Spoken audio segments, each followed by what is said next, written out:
십자가 그늘 아래 나 쉬기 원하네.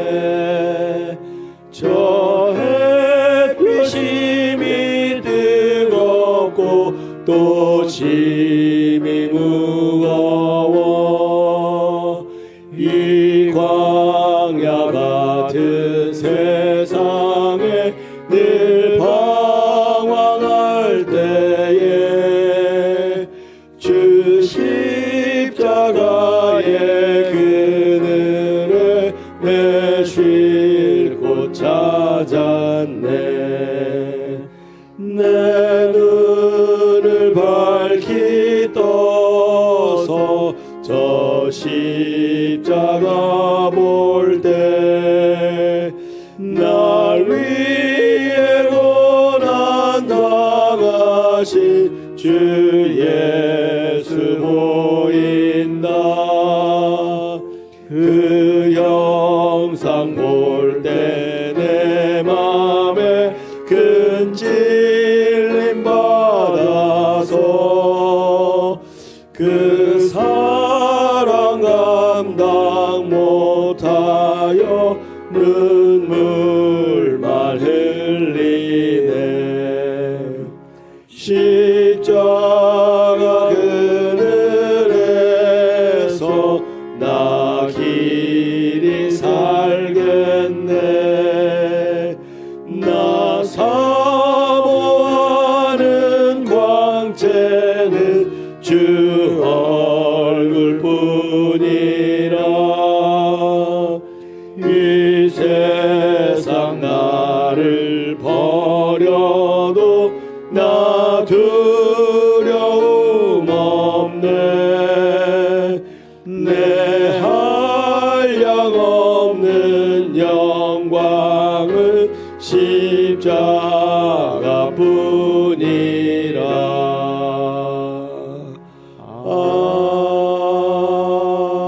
아멘.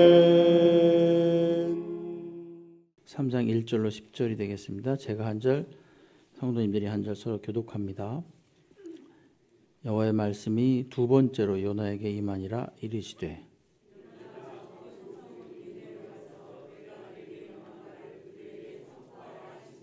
요나가 여호와의 말씀대로 일어나서 니느웨로 가니라. 니느웨는 사흘 동안 걸을 만큼 하나님 앞에 큰 성읍이더라.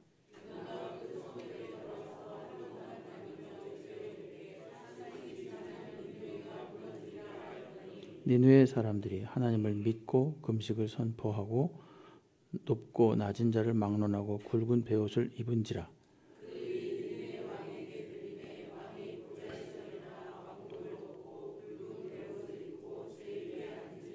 왕과 그의 대신들이 조서를 내려 니느웨에 선포하여 이르되 사람이나 짐승이나 소떼나 양떼나 아무것도 입에 대지 말지니 곧 먹지도 말 것이요 물도 마시지 말 것이며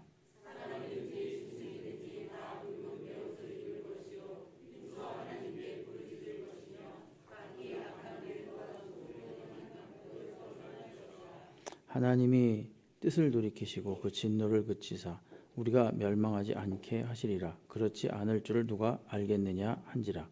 하나님이 그들이 행한 것 곧 그 악한 길에서 돌이켜 떠난 것을 보시고 하나님이 뜻을 돌이키사 그들에게 내리라고 말씀하신 재앙을 내리지 아니하시니라. 아멘. 할렐루야. 예, 오늘 아침에 나오신 우리 성도님들 주님께서 은혜와 평강으로 함께 하시기를 주의 이름으로 축원합니다. 요나서 3장 1절로 10절 말씀으로 니느웨의 돌이킴, 또 하나님의 돌이킴, 나의 돌이킴, 제목이 좀 긴데요. 이런 제목으로 은혜를 나누겠습니다. 하나님께서 물고기를 명하셔서 요나를 다시 육지로 토해내도록 하셨습니다. 그리고 요나에게 두 번째 말씀이 임하는데 두 번째 말씀이래 봤자 앞에서 말씀하셨던 내용과 똑같은 내용입니다. 앞에 여기 3장 2절에 보게 되면 일어나 저 큰 성읍 니느웨로 가서 내가 내게 명한 바를 그들에게 선포하라 그랬죠. 근데 앞에 그 1장 2절에 보게 되면 너는 일어나 저 큰 성읍 니느웨로 가서 그것을 행하여 외치라. 그 악독이 내 앞에 상달되었음이니라 이렇게 말씀하셨죠. 근데 이것을 처음에는 요나가 거부해서 도망치다가 결국은 물에 빠지고 또 물고기 뱃속까지 들어갔다가 이 하나님이 구해 주셔서 다시 살게 됐습니다. 그러니 이 요나는 분명히 이것이 하나님께서 행하신 일이라는 사실을 알게 되었습니다. 그리고 결국은 그 하나님께서 명하신 대로 다시 가서 니느웨로 이번에 가서 이제 외치게 되죠. 오늘 특별히 그 니느웨에 왜 가서 하나님께서 외치라고 했느냐 이걸 보면은 앞에 그 1장 2절에 보게 되면은 니느웨의 악이 너무 커서 하나님께 상달되었다 이런 내용이 나옵니다. 그렇죠? 1장 2절 혹시 잠깐 보시겠습니까? 1장 2절 조금만 보셨죠? 니느웨로 가서 그것을 향하여 외치라. 그 악독이 내 앞에 상달되었다. 얼마나 그 악이 큰지, 니느웨의 악이 큰지 그것이 축적되다가 하나님께까지 다 상달됐다는 겁니다. 살려달라고 그랬겠죠. 그 많은 니느웨 외치는 사람들의 음성이 들렸겠죠. 매우 짧은 말이지만 이것은 굉장한 의미가 있습니다. 이 성경을 보면 여러 가지 큰 주제가 있는데 그 중에 하나가 땅이라 그랬습니다. 땅. 에덴이라는 그 좋은 땅에 죄가 들어오고 죄로 물들게 되고 그리고 또 물들게 될까 하니까 하나님이 에덴 밖으로 내쫓으시고 그래서 결국은 온 세계에 죄악이 만연하게 되고 그래서 우리 구주 예수께서 오셔서 그 죄악을 또한 죽으심으로 다 사하시고 인간의 죄악을 사하시고 다시 이제 예수를 믿는 자들을 영원한 땅, 영원한 새 하늘과 새 땅으로 인도하셔서 다시 과거의 에덴을 회복하는 그런 스토리가 이제 성경에 땅을 주제로 쭉 읽어보면은 그렇게 일관되게 쭉 통하여지고 있습니다. 그러니까 이 땅이 망할 때도 역시 패턴이 있습니다. 이 땅에서 행하는 많은 사람들의 죄악이 자꾸 모여서 더 이상 땅이 못 견디게 될 때 땅이 망하는 겁니다. 소돔과 고모라도 그랬죠. 소돔과 고모라도 가나안의 땅인데요.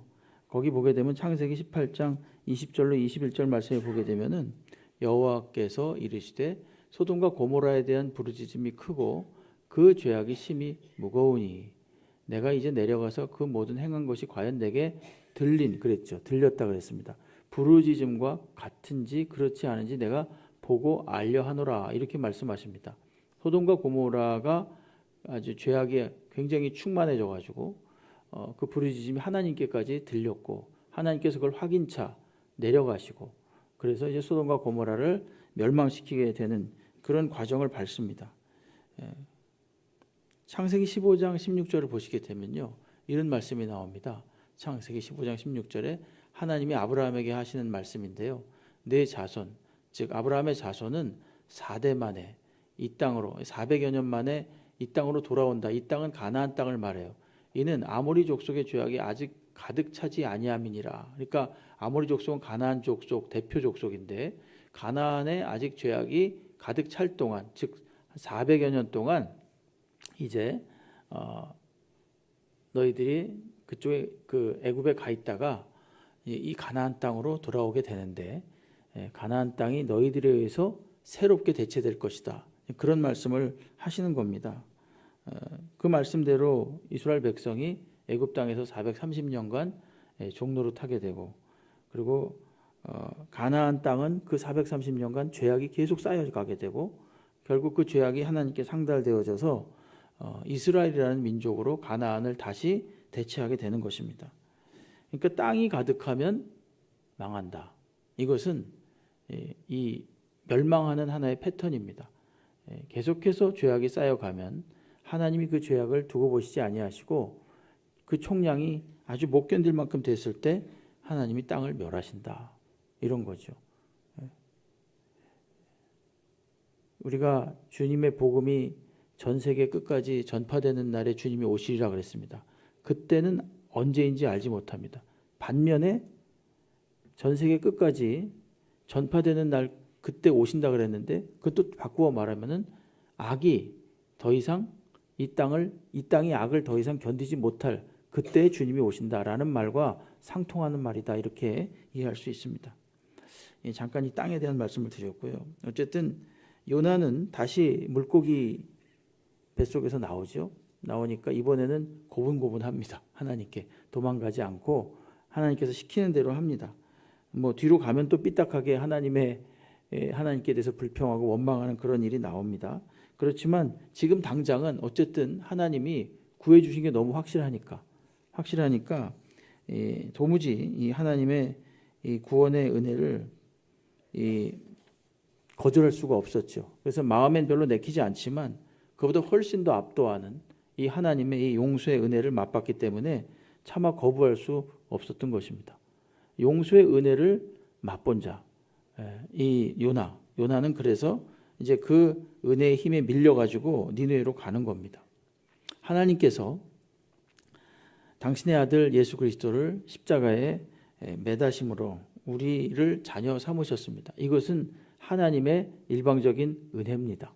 하나님께서 우리가 아무것도 알지 못했을 때, 우리가 죄악 속에 있을 때 일방적으로 찾아오셔서 우리들의 죄를 사하시고 어떤 방법으로 당신의 아들 예수 그리스도를 매다시는 방법으로 우리의 죄를 사했어요.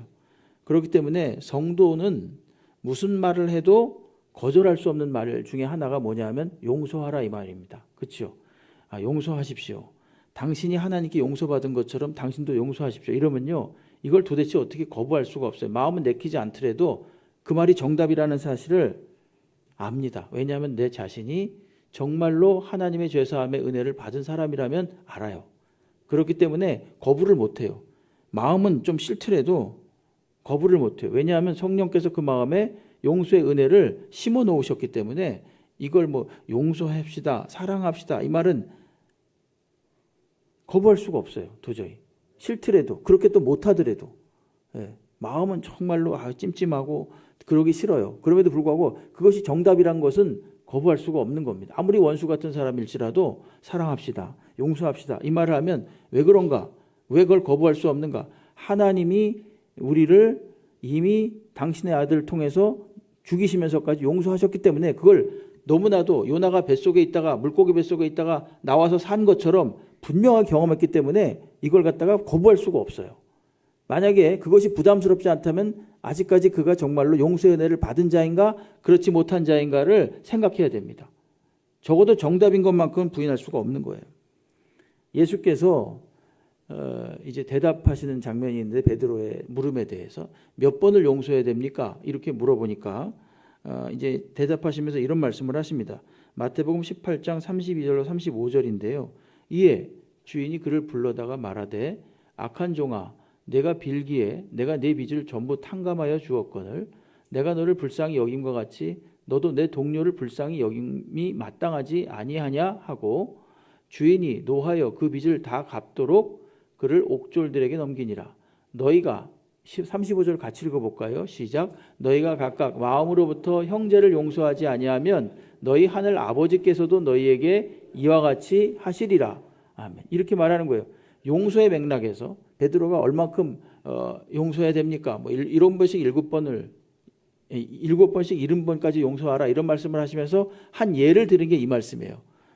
1만 달란트 빚인 어떤 사람이 그걸 갖다 탕감을 받았는데 100데나리온 빚진 사람에게 막 마구 행하고 함부로 행하고 그걸 보다 못해서 그 주인이 그를 다시 탕감해줬던 1만 달란트를 다시 취소하고 그냥 옥으로 보냅니다.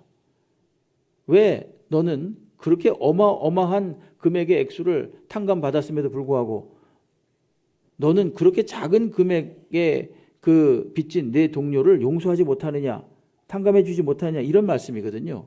그러니까 이것은 압도적인 하나님의 용서의 은혜에 대해서 말씀하시는 겁니다. 그리고 용서해야만 한다는 성도로서의 당위성을 이런 비유를 가지고 말씀한 겁니다. 그러니까 용서하면 벌 받는다, 이렇게 협박하기 위해서 말씀하시는 게 아니라 용서하는 것이 성도의 당연한 도리다, 이걸 강조하기 위해서 말하는 겁니다. 여러분, 용서할 수 없는 경우가 있죠. 상처가 나가지고 아직 아물지 않았는데 자꾸 용서하라 그래요. 기분 나쁘죠. 그러면은 용서할 마음이 없는데 나는 부담스럽고 더 고통스럽습니다. 그럴 때는 여러분 그럴 때는 어떻게 해야 됩니까? 그럴 때 어떻게 해야 돼요? 울어야죠. 뭐. 예? 하나님한테 가서 울어야죠. 뭐. 예? 그렇죠? 하나님 용서해 주십시오. 그럼 이를 악물고 울어야죠. 그렇죠? 예? 그걸 부인할 수가 없어요. 그걸 거부할 수가 없어요. 그러나 하나님께서 그런 마음을 달라고 좀 기도하면은 예, 하나님 앞에 가서 우는 거죠. 뭐. 예, 그러면 주께서 그런 마음을 우리들에게 주시는 거죠.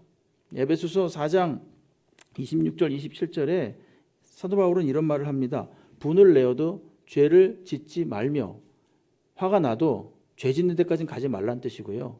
해가 지도록 분을 품지 말랍니다. 저건 뭡니까? 하루 분량의 분노를 갖다가 그 다음으로 넘기지 말란 얘기예요. 해가 지면 그걸로 끝내라는 것입니다. 왜냐? 마귀가 틈을 타기 때문에 그것을 통해서. 그러면서 27절에 마귀에게 틈을 주지 말라 이렇게 이야기합니다. 여러분 분명히 하루 동안의 이 분노도 그 저녁에 털어내라고 했는데 몇 년 동안 분노를 품고 있는 사람이 있죠. 요즘 우리가 새벽에 봤는데 압살롬이 바로 그런 경우였어요. 몇 년 동안 형과 아버지에 대한 분노를 품고 있다가 결국은 반란을 일으켜가지고 비참한 죽음에 맞이합니다. 비참한 죽음의 그 결과에 이르게 됩니다. 이 분노가 주는 이 파괴성이 얼마나 큰지를 보여주는 겁니다. 우리의 정상적인 삶을 방해합니다. 용서하지 못하는 마음이 그래요. 오늘 요나서를 보게 되면요. 이게 이스라엘과 니느웨에 관한 국가 대 국가의 문제처럼 보이는데 표면적으로는 그렇습니다. 그러나 개인적으로 볼 때는 요나 개인에게 하나님이 하시는 말씀이에요. 비록 요나가 선지자, 타이틀은 선지자 타이틀을 달고 있었지만 그 마음속에 용서하지 못하는 마음에 대해서 하나님이 요나를 아주 집요하게 다루시는 장면이, 다루시는 내용이 바로 이 요나서입니다. 요나는 선지자였지만 거역하다가 물고기 뱃속에 들어갔다 나와서 일시적으로 지금 누구도 부인할 수 없는, 자기 자신도 부인할 수 없는 분명히 하나님의 은혜라는 걸 알고 부드러워졌어요, 마음이. 그리고 가서 실제로 니느웨로 가서 외칩니다. 그 외침의 내용을 가만히 보시게 되면은 여기 보십시오. 4절에 보게 되면 요나가 그 성읍에 들어가서 하루 동안 다니며 외쳐 이르되 40일이 지나면 니느웨가 무너지리라. 이게 끝이에요.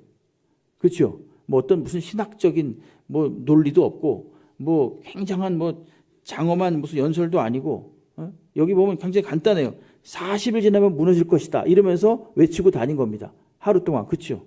그렇게 길지가 않습니다. 여러분 신약에 보게 되면요. 이렇게 짧게 외친 사람이 또 있습니다. 그 사람이 누구냐면 세례 요한이라는 사람이에요.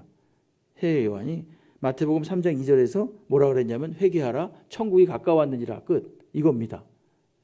이것도 강력한 말씀이었어요. 그러니까 요나가 말한 40일이 지나면 무너지리라 이 말씀과 이 세례 요한이 말한 회개하라 천국이 가까웠느니라 이 굉장히 간단한데 결과만 놓고 보면 요나가 훨씬 더 큰 결과를 낳았을까요? 아니면은 세례 요한이 더 큰 결과를 낳았을까요? 예, 모를 땐 그냥 가만히 있으면 되죠, 그죠? 예, 여러분 세례 요한은 말입니다. 회개하라 천국이 가까웠느니라 하면서 진심을 다해서 외쳤어요, 그렇죠? 자발적으로 그가 스스로 고난을 받으면서 광야에서 메뚜기의 석청을 먹으면서 그냥 외쳤어요. 예? 그냥 정말 자발적이었고 마음을 다한 것이었습니다. 그런데 사실 그 결과는 요나만큼 크지 못했습니다. 반면에 요나는 그냥 지나가면서 외친 거예요. 40일 동안 앞으로 40일 후면 무너질 것이다 이렇게 이야기를 했는데 사실은 세례 요한만큼 진정성을 가지고 외친 건 아닌 것 같아요. 근데도 놀랍게 그 결과는 정반대라기보다는 훨씬 더 크게 나타났죠. 요나가 외친 결과가 뭡니까? 이들이 다 회개하고 다 왕까지 전부 다 회개하고 통해 자복하는 놀라운 역사가 일어났습니다. 되게 묘합니다. 이런 거 보면은 하나님의 역사는 알 수가 없어요. 건성건성 외쳤는데 놀라운 역사가 일어나고 진심을 다해 외쳤는데 별로 그렇게 두드러진 역사가 안 일어나요. 그냥 우리가 해야 될 일은 뭐겠습니까? 그냥 외치는 겁니다. 그냥 말하면 됩니다. 결과는 누가 내십니까? 하나님이 내시는 거예요. 어저께도 제가 잠깐 그 노예 그 목사님 자제분이 결혼식이 있어가지고 결혼식 갔는데 전도 얘기를 좀 했었어요. 그 앞에 밥 먹으면서 같이 전도 얘기를 하면서 목사님 뭐 우리도 매주 토요일 날 전도하잖아요. 그럼 이제 그 교회도 그렇게 했나 봐요. 거긴 매주 수요일 날 하나 봐요. 열심히 하나 봐요. 근데 이제 그런 불만이 막 나오더래요. 목사님, 이거 뭐 맨날 이렇게 나가가지고 외쳐봤자, 열심히 전도해봤자 별로 효율이 떨어지네요. 효율이 별로 있지도 않네요. 그러면서 막 고민을 하더라고요. 효율적이지 못한 것 같아요. 막 이러는 거예요. 여러분, 전도는 비효율적인 게 맞습니다. 전도는 다른 사람이 보기에 미련한 게 맞아요. 예? 전도는 이 생명을 전하는 것이기 때문에 말입니다. 이것은 시간이 걸려요. 한 사람이 하나님께 완전히 항복하고 돌아오는데 단순간에 돌아옵니까? 물론 그런 결과도 있을 수 있죠. 요나처럼. 그러나 대부분의 경우는 그렇지 않습니다. 우리가 그러면 서로 위로했어요. 어저께 목사님들하고. 그래도 그냥 계속 합시다. 계속 그래도 합시다. 비가 오나 눈이 오나 무조건 나갑시다. 여러분, 무조건 나가면 어떻게 되는지 아십니까? 어쨌든 일단 이 교회가 성실하다는 걸 알아줘요. 이 주변에서. 저희도 10여 년 동안 계속 나갔잖아요. 토요일 날 거의 무슨 일이 있으면 빠짐없이 나갔습니다. 그러면 주변에서 사람들이 소개해 줄 때 누굴 소개해 주겠습니까? 어느 교회를 소개해 주겠습니까? 우리 교회를 소개해 준다니까요. 실제로 부동산집 아저씨도 소개해 줬고요. 세탁소집 아저씨도 소개해 줬어요. 우리 교회로. 미용실집 아주머니도 소개해 주고 그랬어요. 그 얘기를 들었다니까요. 실제 본인은 안 와. 본인은 안 옵니다. 근데도 저렇게 하는 거 보니까 괜찮은 교회다라는 걸 가지고 사람들이 증명을 해줘요. 증명을. 요나가 어쨌든 껄끄러운 마음이지만 나가서 외쳤을 때 하나님의 놀라운 역사가 일어난 거지요. 우리는 순종하는 마음으로 입을 열어서 전하기만 하면 됩니다. 예. 니느웨 사람들은 요나의 선포를 듣고 하나님을 믿게 되었고 금식하면서 자신의 죄를 회개합니다. 5절에 보게 되면 니느웨 사람들이 하나님을 믿고 금식을 선포하고 높고 낮은 자를 막론하고 굵은 배 옷을 입었다. 이렇게 말합니다. 니느웨 왕까지 그 소식을 다 들었습니다. 그러니까 왕 역시도 왕복을 벗고 보좌에서 일어나서 굵은 베옷을 입고 제 위에 앉았다. 6절은 그렇게 말하죠. 그 일이 니느웨 왕에게 들림에 왕이 보좌에서 일어나 왕복을 벗고 굵은 베옷을 입고 제 위에 앉았다. 이건 회개의 전형적인 모습이거든요. 그 당시에. 니느웨 사람들은 무슨 반대하거나 지체하는 모습을 보이지 않았습니다. 그냥 즉각 회개했습니다. 요나는 즉각 도망쳤습니다. 그죠? 근데 니느웨 사람들은 즉각 회개했어요. 그러니까 이것은 굉장히 적극적인 회개를 나타내는 겁니다. 왕과 대신들은 조서를 내리고 그리고 니느웨에 선포해가지고 사람은 물론이고 짐승까지도 물 한 모금 먹지 못하도록 합니다. 7절이 그 말씀이에요.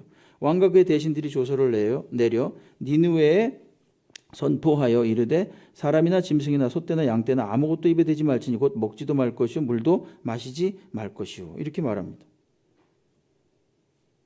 그러면서 이 니느웨 왕이 무슨 말을 하냐면요. 9절을 한번 보세요. 9절.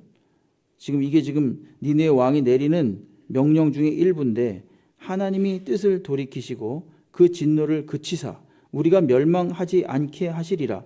그렇지 않을 줄을 누가 알겠느냐. 이렇게 말합니다. 이게 온 국가에다가 금식을 선포하고 회개할 것을 명령하면서 왕이 이렇게 말을 하는 거예요. 그렇지 않을 줄을 누가 알겠느냐. 이게 무슨 말입니까? 하나님이 혹시 돌이키지 않으실까? 하나님이 어쩌면 돌이키실 수도 있다 이겁니다. 자, 한번 받아하시겠습니다. 혹시. 이 혹시가 중요합니다. 이 사람이 지금 이 왕이 그렇게 말하는 거예요. 9절에 자세히 보세요. 그렇지 않을 줄 누가 알겠느냐. 이게 혹시예요. 혹시 그분이 우리를 살려줄지 누가 알겠느냐. 우린 최선을 다해서 하나님께 회개하자. 이런 겁니다. 이 혹시의 믿음을 가진 사람이 또 누가 있었냐면은 다윗이 있었습니다. 다윗이 자신의 부하 우리아의 아내 밧세바를 범하고 나서 밧세바 사이에서 아기를 낳죠. 근데 그 아이가 죽어갑니다. 죽어갈 때 그가 막 금식하면서 기도합니다. 하나님께 살려달라고. 근데 그것은 하나님의 징벌임이 분명했어요. 내가 낳은 자식이 죽을 것이다라고 분명히 말했기 때문에. 밧세바를 범한 강제로 그 남의 아내를 빼앗은 것에 대한 징벌이라고 분명히 말씀하셨어요. 다윗은 그걸 알고 있었습니다. 이건 벌이다. 하나님이 내리시는 벌이다. 근데 뭐냐 그러냐면은 혹시 그 말이 나와요. 부하들이 그렇게 묻죠. 그 아이가 죽은 다음에 다윗이 막 밥을 먹고 이제 옷을 정제하고 앉으니까 그렇게 아이가 죽기 전에는 그렇게 금식하면서 하나님께 부르짖더니 이제 아이가 죽으니까 막상 슬픈 일이잖아요. 슬픈 일이 터진 거잖아요. 근데도 불구하고 이제는 식사를 하시고 그렇게 옷을 정지하고 앉으십니까? 딱 물으니까 다윗이 그런 말을 하는 거예요. 혹시 하나님이 살려주실까 봐 그랬다라는 거예요. 우리가 기도하는 거 말입니다. 한번 본인의 기도의 내용들을 한번 잘 생각해 보세요. 전부 다 혹시 아닙니까? 말도 안 되는 기도가 너무나 많잖아요. 전혀 이성적으로 생각하면요, 이게 말도 안 되는 기도가 많아요. 내가 잘못을 엄청나게 저질러 놓고 하나님 용서해 주십시오, 이런 기도 많잖아요. 내가 분명히 잘못한 거 알면서도 하나님 용서해 주십시오, 이번만 좀 지나가 주십시오, 그런 거 많잖아요. 그게 전부 다 혹시예요. 예? 이거는 누가 기도할 수 있는 거냐면은 하나님의 성품을 아는 사람이 기도할 수 있는 겁니다. 하나님이 공정하시고 공의로우시고 굉장히 엄한 분이시기도 하지만 그러나 당신의 자녀에 대해서 긍휼을 베푸시는 하나님이라는 사실을 알기 때문에 아는 자녀가 기도하는 거예요. 예? 여러분, 자녀가 그러잖아요. 부모님한테 말도 안 되는 요구 조건을 내세울 때가 있습니다. 그건 또 부모가 또 들어줘요. 예? 하나님도 그래요. 어쩌면은 이 아수르 왕은 말입니다, 이런 소문을 들었을지 몰라요. 하나님은 정의의, 이 공의의 하나님이시기도 하지만 그러나 긍휼을 베푸시는 하나님이시기도 하되더라. 그렇게 해서 혹시 우리를 멸망하지 않게 하실지 누가 알겠느냐, 그러면서 전부 다 회개하고 하나님 앞에 엎드릴 것을 명령한 겁니다. 요나는 정말 전하기 싫은 마음으로 억지로 가서 복음을 전했을지라도, 주님의 이 니느웨의 멸망의 소식을 전했을지라도 이것은 완전히 그냥 해머처럼, 그냥 망치처럼 크게 이들에게 작용을 한 겁니다. 우리가 입을 열면 여러분, 하나님이 일하십니다. 그래서 우리가 또 우리 자신에게도 적용해 봐도요, 우리가 아무리 큰 죄악을 저질렀을지라도 하나님 앞에 회개하면 하나님이 또한 우리를 용서해 주실 수도 있는 겁니다. 예. 여러분, 아수르는요 굉장히 잔혹하고 무서운 나라였습니다. 자신의 나라의 말을 안 듣잖아요. 그럼 왕이 가가지고 정복해가지고 산 사람 그대로 껍질을 다 벗겼대요. 무섭죠. 그리고 그 나라의 정체성을 없애기 위해서 A 국가에서 B 국가로 강제 이주를 시켜요. 서로 피가 섞이게 만들어서 혼혈 족속을 만든 거예요. 그게 누굽니까? 사마리아 족속이잖아요. 그래서 남유다 백성이 사마리아를 무시한 거예요. 이제는 저 백성은 우리랑 이제 똑같은 하나님의 백성이 아니다, 이러면서 무시한 거예요. 대표적인 국가가 그래요. 근데 그런 나라 사람들이 순식간에 돌이킨 거예요. 놀랍지 않습니까? 그래가지고 몇 년을 갖다 그 멸망을 유예받냐 하면은 150년 정도 유예받습니다. 나훔서에는 오히려 니느웨 멸망에 관한 예가 나와요. 성경에 보면은. 예? 근데 한 150년 정도 이제 멸망이 연기됩니다. 여기에는 말할 수 없는 하나님의 섭리가 있는 거죠. 예? 잘 몰라요. 설명할 수가 없어요. 원인이 없는 결과처럼 보입니다. 믿음의 특징이 그런 거죠.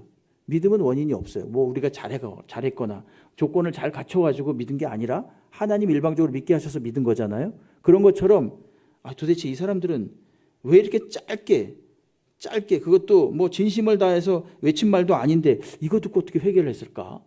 여러분, 성경에 보면 그런 내용이 가끔 나와요. 예를 들어서 레위 마태를요, 예수께서 지나가시다가 세관에 앉아있는 마태를 보고 나를 따라오너라 이렇게 말해요. 그럼 마태가 홀린 듯이 따라갑니다. 그렇죠? 그런 내용 아셨죠? 보시잖아요. 라합이 정탐꾼들을 숨겨줘요. 소문을 듣고 그냥 숨겨주는 거예요.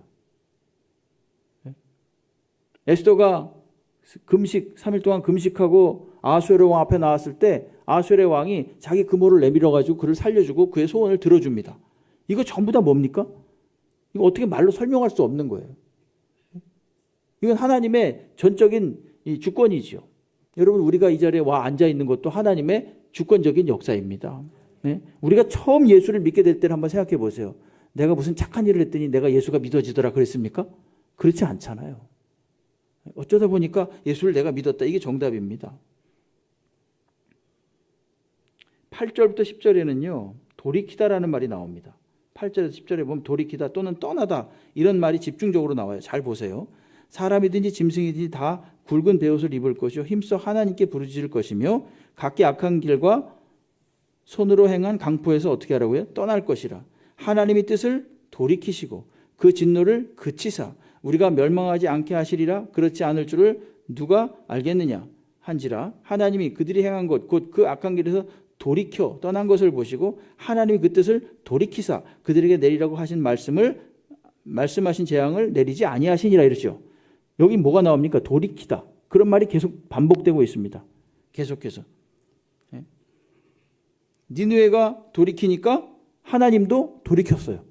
그렇죠? 10절에 보니까 하나님이 뜻을 돌이키셨다. 10절에 그렇게 중간에 나오지 않습니까?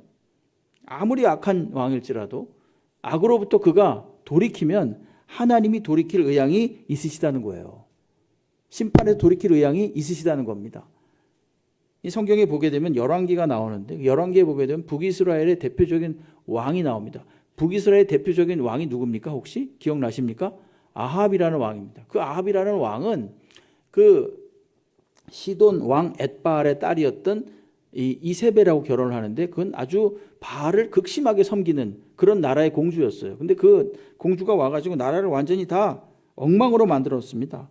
그 아합이 악정을 펼치는데도 큰 역할을 했습니다. 아합은 22년 동안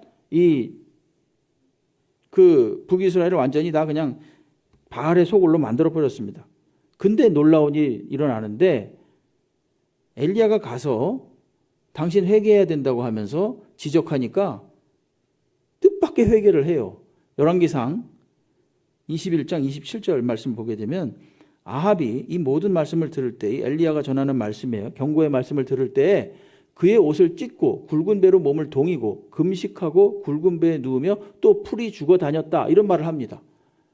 대표적인 악한 왕이 아합인데 그가 놀랍게 돌이켰어요. 그러니까 더 놀라운 건 뭐냐면 하나님이 이 아합이 돌이키는 걸 보고 하나님도 돌이키셨다는 거예요. 열왕기상 21장 29절 말씀에 보게 되면 아합이 내 앞에서 겸비함을 내가 보느냐? 그가 내 앞에서 겸비함으로 내가 재앙을 저희 시대엔 내리지 않고 그 아들의 시대에야 그의 집에 재앙을 내리리라. 이렇게 말합니다. 저의 시대에는 내리지 않을 것이다. 하나님께서 그 시대에 내릴 것이라는 그 하나님의 작정을 돌이키셨어요. 북왕국에 아합이 있다면 남왕국에는 최고의 그 악한 왕이 므낫세라는 왕입니다. 아하스, 히스기야, 므낫세 이렇게 이어지는데 아하스는 히스기야의 아버지고 므낫세는 히스기야의 아들이에요. 히스기야가 좋은 왕이었는데 앞뒤로 아주 악한 왕이 배치되어 있습니다. 근데 이 므낫세의 아들이 히스기야의 아들이 므낫세인데 55년 동안이나 남유다를 다스렸어요. 그러면서 온갖 악행을 엄청나게 저질렀습니다. 바알의 제단을 재건하고 그리고 아세라 목상을 세웠습니다. 그리고 성전에 우상을 세웠습니다. 그리고 하늘의 1월 성시를 숭배했습니다. 심지어 자신의 아들을 불 가운데로 지나게 하면서 인신 제사까지 드렸어요. 그 정도로 악한 왕이 누구였냐? 므낫세였습니다. 완전히 차원이 다른 악행이죠. 그런데 놀랍게도 이 므낫세 왕이 어떤 일을 겪냐면은 아수르 왕에게 붙잡혀서 포로로 갔다가 돌아오는 사건을 겪어요.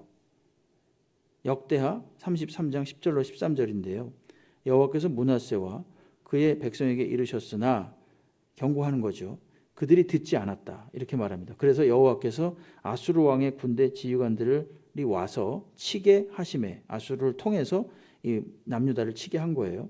그들이 므낫세를 사로잡고 쇠사슬로 결박하여 바벨론으로 끌고 간지라. 그가 환난을 당하여 그의 하나님 여호와께 간구하고 그의 조상들의 하나님 앞에 크게 겸손하여 기도하였으므로 겸손하여 기도했대요. 하나님이 그의 기도를 받으심에 그의 간구를 들으시사 그가 예루살렘에서 돌아와서 다시 왕위에 앉게 하심에 므낫세가 그제서야 여호와께서 하나님이신 줄을 알았더라. 이렇게 말합니다.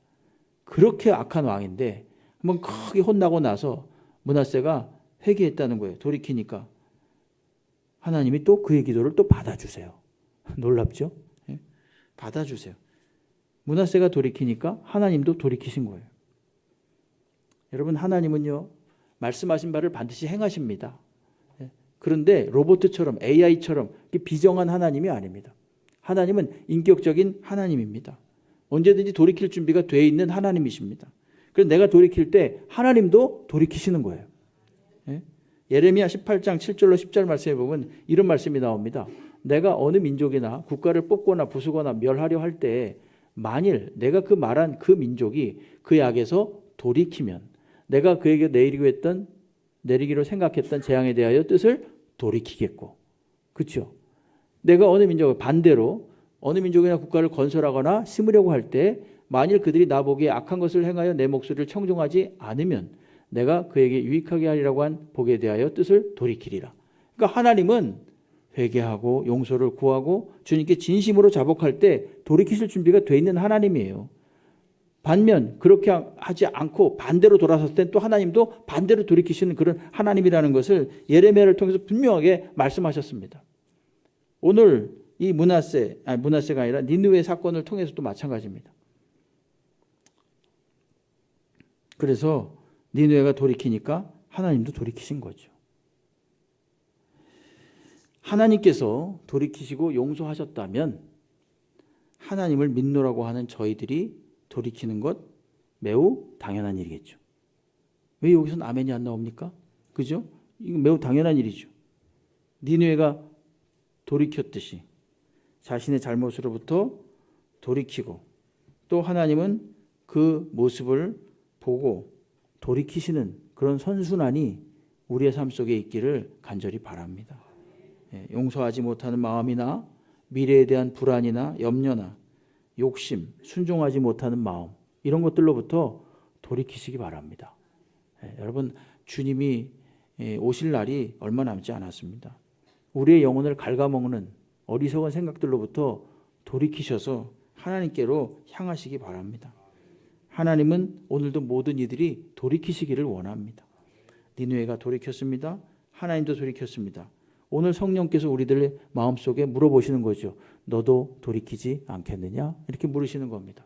여러분 그럴 때 예라고 순종하면서 대답할 수 있는 저희가 되기를 주의 이름으로 축원합니다.